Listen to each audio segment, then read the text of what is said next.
And what about Tobago? Because that island was there were a lot of pirates, you know, as Pirates of Caribbean.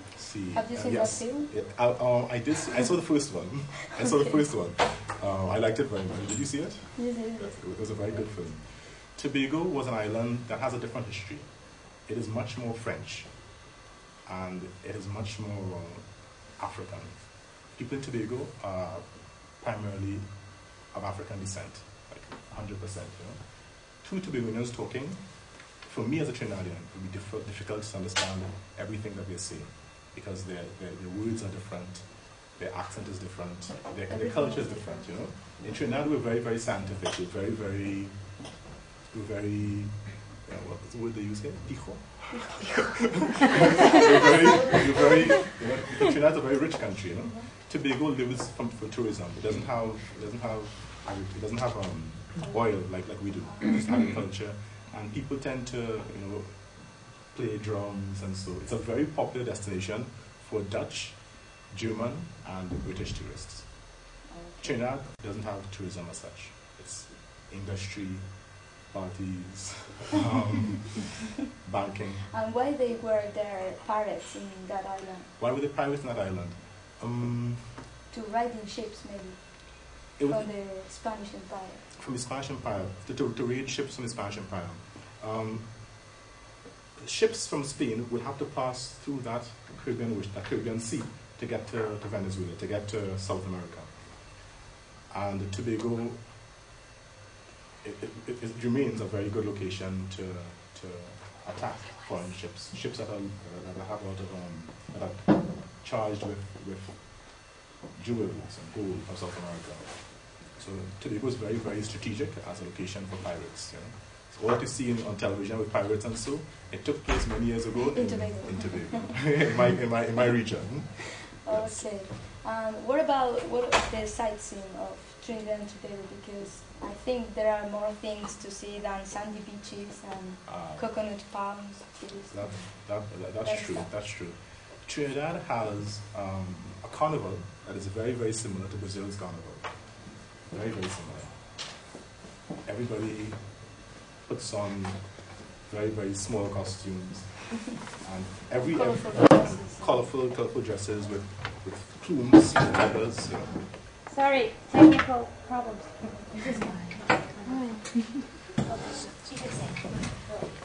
Trinidad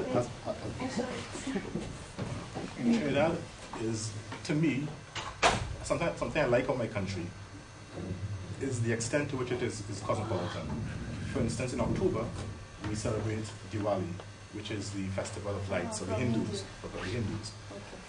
Then so if you want to have cultural tourism, it's a lot of that. There's Christmas, there's Diwali.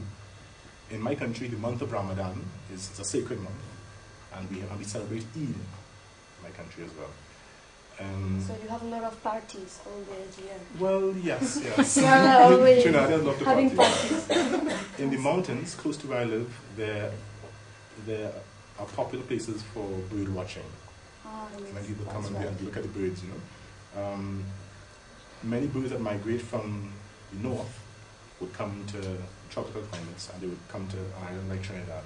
And birds from the south, from South America, also find themselves there. So it's a very popular place to see. And there are migration birds from Venezuela to your island? Every day, birds fly between Venezuela and Trinidad, but they speak English.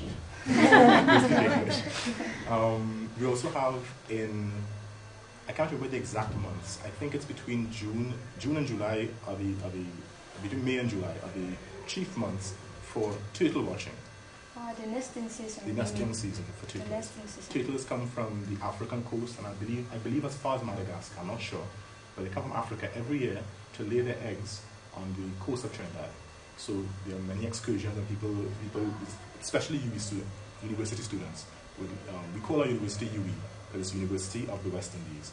They will make excursions to see the turtles and see the eggs that are laid by the turtles. Hundreds of eggs, for several months. It's very interesting.